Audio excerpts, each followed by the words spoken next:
दोस्तों हम लोगों ने ऑलरेडी हमारा जो कोर्स स्ट्रक्चर है पॉलिटी के क्रैश कोर्स का, उसके बारे में बात करा है। और आपको डिकोड के यूट्यूब चैनल के अंदर एक पॉलिटी का क्रैश कोर्स मिलेगा।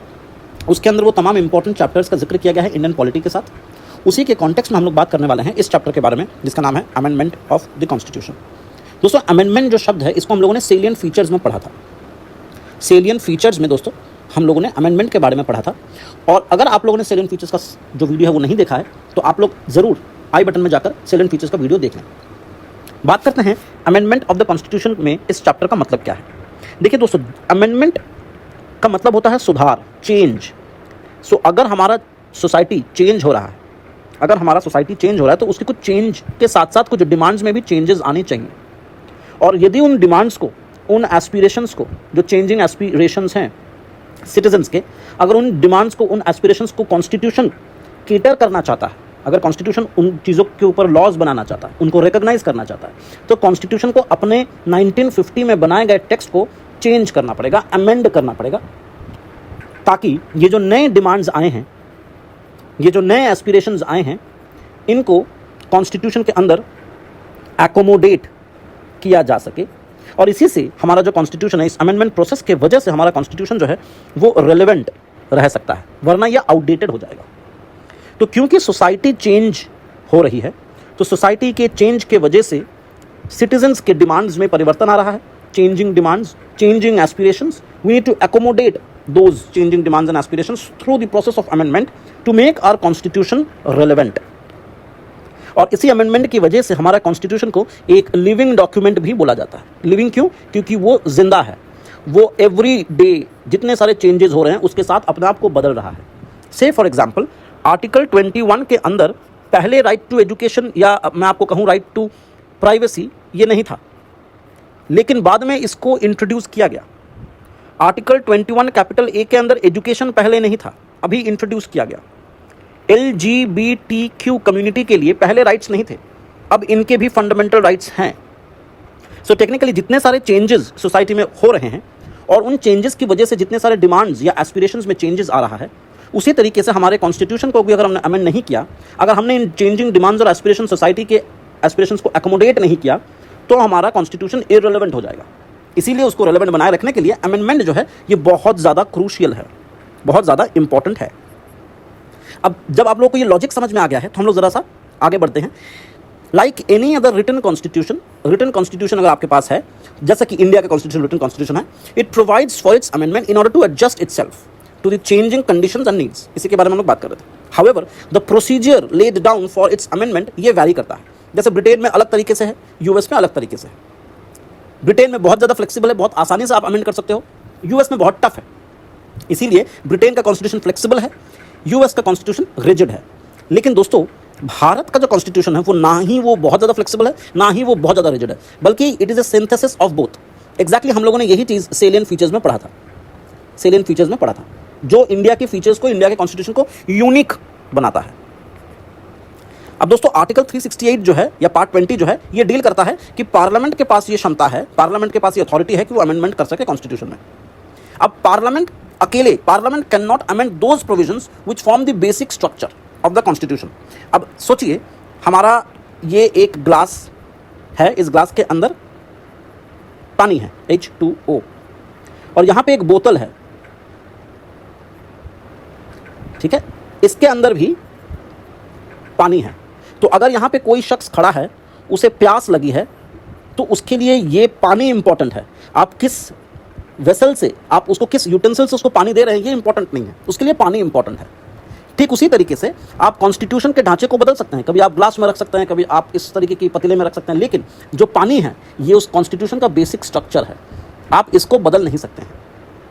आई होप आपको क्लियर हो रहा है बात। तो कहने का मतलब यह है कि पार्लियामेंट के पास ये पावर जरूर है कि वो कॉन्स्टिट्यूशन को अमेंड कर सकता है, ठीक है। हाउएवर, और किस तरीके से अमेंड कर सकता है, वो कॉन्स्टिट्यूशन के किसी प्रोविजन को ऐड कर सकता है, किसी को रिपील कर सकता है, या किसी में अंदर वेरिएशन ला सकता है, और वो चेंज कर सकता है। लेकिन वो कुछ ऐसे चेंजेस नहीं कर सकता जिससे कॉन्स्टिट्यूशन को जो बेसिक फिलॉसफी है, जो बेसिक उसकी आइडेंटिटी है, जो स्ट्रक्चर है, वो ही खत्म हो जाए। जैसे यहाँ पे इस केस में पानी था, और ये बेसिक स्ट्रक्चर का जो डॉक्ट्रिन है, जिसने पार्लियामेंट को, इस बेसिक स्ट्रक्चर का जो डॉक्ट्रिन है जिसने पार्लियामेंट को रेस्ट्रिक्शन में रखा हुआ है, या रेस्ट्रिक्ट कर रखा है, या पार्लियामेंट को लिमिट कर दिया है, वो केस है केशव नंदा भारती केस।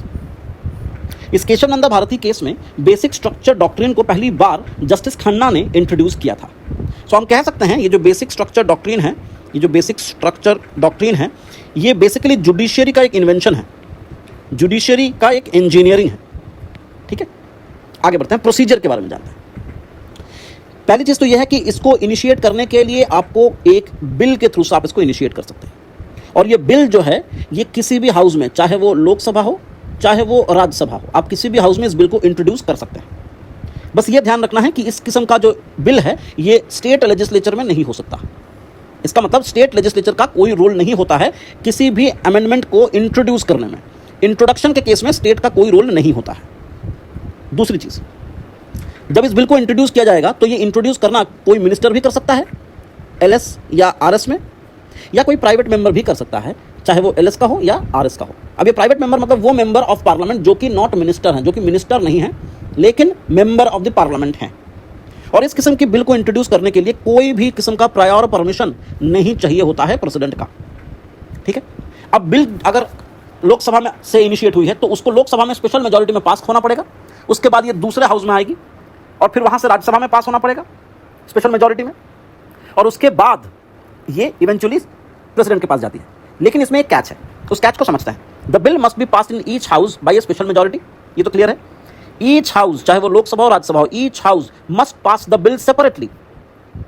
मान लेते हैं कि लोकसभा से इनिशिएट हुआ और राज्यसभा में जाके अटक गया, या वाइस वर्सा, तो अगर कोई भी अमेंडमेंट बिल किसी एक हाउस से पास होकर दूसरा हाउस में अटक जाता है तो ज्वाइंट सेशन का या ज्वाइंट सिटिंग का प्रावधान नहीं है। So there is no provision for holding a joint sitting for the purposes of passing of the bill. ठीक है, तो ये अटक गया तो मतलब वो अमेंडमेंट बिल डेड हो जाएगा। Now if the bill amendment जो आप कर रहे हो, the amendment bill is related to a federal provision of the constitution, मतलब एक ऐसा कॉन्स्टिट्यूशन का प्रोविजन को हम अमेंड कर रहे हैं जिससे फेडरेशन में चेंजेस आने वाला है, यानी कि सेंटर स्टेट के रिलेशन में चेंजेस आने वाला है।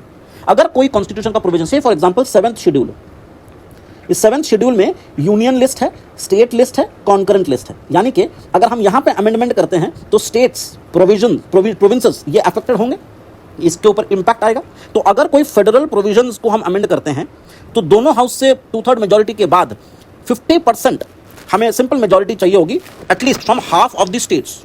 ये रैटिफिकेशन स्टेट का चाहिए होगा अगर अमेंडमेंट बिल जो है वो फेडरल प्रोविजन को अमेंड कर रहा है। यहाँ इसका मतलब यह है कि मान लेते हैं लोकसभा और राज्यसभा से पास हो गया, तो मान लीजिए हमारे पास 30 स्टेट्स हैं, मान लीजिए 30 स्टेट्स हैं, तो यहाँ से पास होने के बाद इस 30 में से कम 15 स्टेट इसको रेटिफाई करेंगे तो ही इस बिल को, अमेंडमेंट बिल को मान लिया जाएगा कि वो पास हो गया। ठीक है, आगे जब हर जगह से पास हो गया है, after duly pass by both the houses and ratified by half of the state legislature, और ये रैटिफिकेशन इफ है, अगर जरूरत पड़ी तो, अगर मतलब अगर अमेंडमेंट फेडरल प्रोविजंस को अमेंड कर रही है ओनली देन, तब ये बिल जो है इसको प्रेजेंट किया जाएगा प्रेसिडेंट के पास, और प्रेसिडेंट साहब को उस समय अपना असेंट देना पड़ेगा। वो ना ही विथहोल्ड करके रख सकता है, मतलब चुपचाप उसको लेकर बैठ नहीं सकता, और ना ही उसको रिटर्न कर सकता है, वो सिर्फ असेंट दे सकता है। और एक बार ही प्रेसिडेंट का असेंट मिल जाता है अगर, तो वो जो बिल है amendment bill, it becomes an act, और वो अमेंडमेंट एक्ट बन जाता है, यानी कि कॉन्स्टिट्यूशनल अमेंडमेंट एक्ट बन जाता है। और उसके बाद कहा जाता है the constitution stands amended in accordance with the terms of the constitutional amendment act. तो आई होप आपको ये कॉन्स्टिट्यूशन का जो मतलब है, इसके अंदर जो अमेंडमेंट का प्रोसीजर है और जो कारण है उसके पीछे का, ये आपको बहुत भली बातें समझ में आ चुका होगा। अब हम थोड़ा सा अमेंडमेंट के बारे में जान लेते हैं कि कितने प्रकार के अमेंडमेंट्स होते हैं। जैसा आर्टिकल 368 के अंदर 2 प्रकार के अमेंडमेंट होता है। पहला अमेंडमेंट जहां पे special majority of the parliament, यानी कि special majority of Lok Sabha and Rajya Sabha से पास करा लिया, उसके बाद आपने प्रेसिडेंट के पास भेजा, काम खत्म। और दूसरा होता है कि स्पेशल मेजॉरिटी के बाद आपको रैटिफिकेशन चाहिए स्टेट्स के। ये कब होता है? अगर amendment federal provision of the constitution को कर रहा है। तो अगर आप फेडरेशन या फेडरल प्रोविजंस को अमेंड करते हैं तो आपको रैटिफिकेशन की जरूरत है, और that too half of state ratification. और ये जो सिंपल मेजॉरिटी में जो चीजें अमेंड होती हैं पार्लियामेंट में, इसका जिक्र आपको आर्टिकल 4 में दिखाई देगा। सिंपल मेजॉरिटी को हम लोग कहते हैं कि आर्टिकल 4 के अंदर है, ये 368 इसको कवर नहीं करता। ठीक है, तो सिंपल मेजॉरिटी में जितने सारे अमेंडमेंट होते हैं उसको 368 कवर नहीं करता। आई होप ये अभी तक आपको क्लियर हो गया है। अभी बात करते हैं सिंपल मेजॉरिटी में जहां पे 368 में कवर नहीं करता, उसके अंदर क्या क्या आता है। सबसे पहले एडमिशन और establishment of new states, formation of new states, alteration of areas, boundaries, names, abolition and creation of legislative council, ये बहुत रेलेवेंट है इस बार के एग्जाम के लिए। सेकंड शेड्यूल जहां पे सैलरीज के बारे में बात करी जाती है, quorum of the parliament, salary and allowances of MPs, rules and procedure of the parliament, privileges of the parliament members, use of English language in the parliament, ये भी एक क्वेश्चन बन जाएगा इस बार के लिए। उसके बाद नंबर ऑफ प्यूनी जजेस, प्यूनी जजेस वो होते हैं जो कि चीफ जस्टिस नहीं होते हैं। अदर ऑल द अदर जजेस आर प्यूनी जजेस एक्सेप्ट द चीफ जस्टिस। उसके बाद यूज ऑफ ऑफिशियल लैंग्वेज, ये भी एग्जाम में पूछा जा सकता है। इसके अलावा है सिटीजनशिप, ये एंटायर सिटीजनशिप का किस तरह से आप सिटीजन को एक्वायर करेंगे, किस तरह से उसकी टर्मिनेशन होती है, ये सब कुछ जो है वो सिंपल मेजॉरिटी में हो जाता है। इसके अलावा election of the parliament and state legislature, ये भी बहुत रेलेवेंट है, ये भी सिंपल मेजॉरिटी से हो जाता है। तो यहाँ पे अगर आप देखें 5th और 6th शेड्यूल, यानी कि जो शेड्यूल्ड एरिया ट्राइबल एरियाज हैं या यूनियन टेरिटरीज हैं या डिलिमिटेशन ऑफ कॉन्स्टिट्यूंसीज हैं, जो कि लोकसभा के इलेक्शंस में लगता है, इन सब असेंबली इलेक्शंस में भी लगता है, इन सब में आपको सिंपल मेजॉरिटी से अमेंड हो जाएंगे। यानी कि 18 एरियाज हैं कॉन्स्टिट्यूशन में जिसको आराम से पार्लियामेंट अकेले अमेंड कर सकता है, पार्लियामेंट अकेले अमेंड कर सकता है, स्टेट्स की जरूरत नहीं है। जरा सोचिए कितना ज्यादा ये सेंट्रल बायस्ड है। इस किस्म से भी क्वेश्चंस बन सकता है मेंस में कि 18 प्रोविजंस कॉन्स्टिट्यूशन में ऐसे हैं जिसको पार्लियामेंट खुद ही अमेंड कर सकता है, उसे स्टेट से पूछने की भी जरूरत नहीं है। अब बात करते हैं ऐसे कौन से स्पेशल मेजॉरिटी में है जिसको हमें अमेंड करने के लिए 2/3 मेजॉरिटी की जरूरत पड़ती है। यहाँ पे तो सिंपल मेजॉरिटी था, यहाँ पे ये मामला सिंपल मेजॉरिटी का था। अब हम बात कर रहे हैं कि स्पेशल मेजॉरिटी में कौन कौन से एरियाज हैं जिसको पार्लियामेंट अमेंड कर सकता है। तो यहाँ पे देखिए दोस्तों, पहला है फंडामेंटल राइट्स। अगर फंडामेंटल राइट्स यानी कि पार्ट 3 में आप कुछ अमेंडमेंट करना चाहते हैं तो आपको स्पेशल मेजॉरिटी की जरूरत पड़ेगी। अगर आप directive principle of state policy में कोई अमेंडमेंट करना चाहते हैं विच इज पार्ट 4, तो आपको स्पेशल मेजॉरिटी की जरूरत पड़ेगी। और other provisions of the constitution जो कि कवर नहीं किए जाते हैं पहले वाले में यानी कि सिंपल मेजॉरिटी में, और तीसरे वाले में जहां पे आपको स्पेशल मेजॉरिटी के साथ साथ रैटिफिकेशन भी चाहिए। तो अगर कोई ऐसा टॉपिक है जो सिंपल में भी नहीं आ रहा है और जो स्पेशल प्लस रैटिफिकेशन में भी नहीं आ रहा है, उसको भी स्पेशल कैटेगरी में या स्पेशल मेजॉरिटी में डाल दिया जाएगा। रही बात parliament consent of the states कब लेता है, इन एरियाज पे वो लेता है, इस पर फोकस करेंगे जरा हम लोग। अगर मामला इलेक्शन ऑफ प्रेसिडेंट से हो या extent of the executive power से हो, चाहे यूनियन का चाहे स्टेट्स का, supreme court, high court, distribution of legislative power, union on states, ये हमारा 7th शेड्यूल है बेसिकली। रिप्रेजेंटेशन ऑफ स्टेट्स, ये भी रेलेवेंट है। और 360 आर्टिकल खुद अपने आप में इन एरियाज में अगर आपको अमेंड करना है, इन एरियाज में अगर कॉन्स्टिट्यूशन को अमेंड करना है तो आपको स्टेट्स की जरूरत पड़ेगी। मात्र 7 ऐसे एरियाज हैं। तो क्रिटिसिज्म किस तरीके से किया गया है? देखिए, पहला क्रिटिसिज्म ये किया गया है कि हमारे कॉन्स्टिट्यूशन में कोई ऐसी स्पेशल बॉडी नहीं बनाई गई है जो कि अमेंडमेंट को डील करे। अमेरिका के कॉन्स्टिट्यूशन में एक स्पेशल बॉडी बनाई गई है which is working only for the amendment purposes, जिसका नाम है कॉन्स्टिट्यूशनल कन्वेंशन। भारत में ऐसा नहीं है। दूसरी जो पावर है इनिशिएट करने का अमेंडमेंट बिल को, ये कंप्लीटली लाई करता है पार्लियामेंट के साथ, यानी कि state legislature can not even initiate any bill और proposal for amendment of the constitution. तो ये बहुत ही सेंट्रल बायस्ड है। इसके अलावा major part of the constitution हम लोगों ने बात करी, 18 से ज्यादा पार्ट जो है पार्लियामेंट अकेले कर सकता है। तो ये भी एक सेंट्रल बायस वाली पॉइंट है। Next, constitution does not prescribe time frame कि भैया अगर स्टेट से आप मांग रहे हो परमिशन की कब तक वो राटिफाई करेगा, तो उसके लिए कोई टाइम फ्रेम नहीं दिया गया है। और ये भी नहीं दिया गया कि मान लेते हैं कि स्टेट्स ने हाँ बोल दिया, राटिफाई कर दिया, उसके बाद अगर स्टेट विड्रॉ कर सकता है क्या स्टेट राटिफिकेशन के बाद अपना राटिफिकेशन विड्रॉ कर सकता है क्या? इस क्वेश्चन पे भी कॉन्स्टिट्यूशन साइलेंट है। इसके अलावा कोई प्रोविजन नहीं है जॉइंट सीटिंग का। इसका मतलब ये कि अगर लोकसभा राज्यसभा में कोई भी अमेंडमेंट बिल अटकता है तो दैट बिल विल डाई। इस डेडलॉक को नहीं तोड़ा जा सकता। ये भी एक नेगेटिव पॉइंट है। द एंटायर प्रोसेस जो है अमेंडमेंट का वो काफ़ी ज़्यादा कॉम्प्लेक्स है और इसमें क्या है कि इट इज़ टू स्केची, कईयों को समझ में नहीं आएगा। ठीक है, तो हालांकि जवाहरलाल नेहरू जी ने कॉन्स्टिट्यूएंट असेंबली में कहा है, कॉन्स्टिट्यूशन असेंबली में कहा है, while we want this constitution to be solid and permanent as we can make it, there is no permanence in the constitution. हमारा कॉन्स्टिट्यूशन सॉलिड बन सकता है, हमारा कॉन्स्टिट्यूशन परमानेंट बन सकता है, लेकिन परमानेंस इन द सेंस ऐसा परमानेंस नहीं बन सकता कि उसके अंदर वो रेलेवेंसी खत्म हो जाए। यानी कि there should be certain flexibility, certain degree of flexibility, वरना हमारा नेशन जो है उसकी ग्रोथ रुक जाएगी।